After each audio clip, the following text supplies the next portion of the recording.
Donc ici on est à l'étape maturation du miel. Donc ici le miel on l'a mis dans le maturateur. Donc le but c'est de faire un miel crémeux, un miel tartinable qui va rester frigo tartinable qu'on dit. Et pas dur. Comme ça c'est plus gai, c'est plus facile à manger et à tartiner. Et comment est-ce qu'on l'obtient? En fait on met le miel qui est après extraction liquide dans le maturateur. On va le mettre en route, il y a un moteur, il y a une minuterie. Il va tourner, brasser le miel un quart d'heure par heure pendant toutes les heures, jusqu'au moment où la cristallisation se fait. Quand le miel, on dit tourne, il devient plus épais, un peu plus onctueux en fait. En fait c'est le même système que la sorbetière. Il y a un moment où paf, le sorbet a pris. Ben, ici on sait le voir, là on est au bon stade, il est ce qu'on appelle crémeux.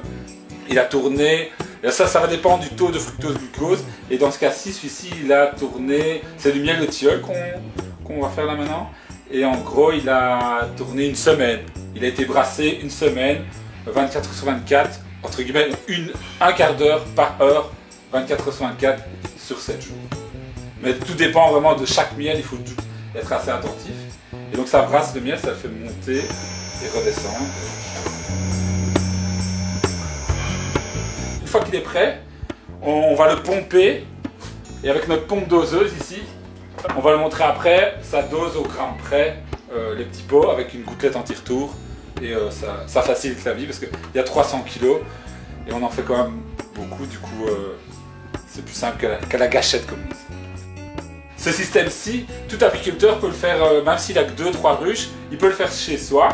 C'est très simple, le plus simple du monde c'est de le faire avec une queue de cochon, avec une visseuse et le brasser au moins 2-3 fois par jour, on va dire matin et soir par exemple pendant 10 minutes, c'est déjà bien pendant tous les jours jusqu'à quand le miel prend et on aura le même résultat. Aussi un autre petit truc pour avoir une cristallisation fine, en plus d'être onctueux, c'est de démarrer sur une base de colza.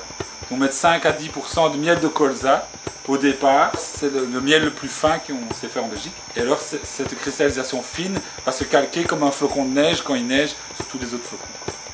C'est comme le levain, quoi. C'est exactement ça. Sauf que c'est les bactéries qui se multiplient. Ici, c'est la structure, c'est physique.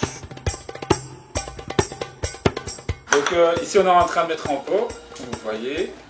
Un autre élément important, c'est que pour la cristallisation, pour qu'elle se fasse, la meilleure température, c'est 12-14 degrés. C'est à cette température assez basse, assez froide, que ça se fait le plus vite. Et donc, les miels ne sont pas chauffés, loin de là, c'est l'inverse. Pour que ça fonctionne bien, l'idéal, on aurait dû mettre un climatiseur.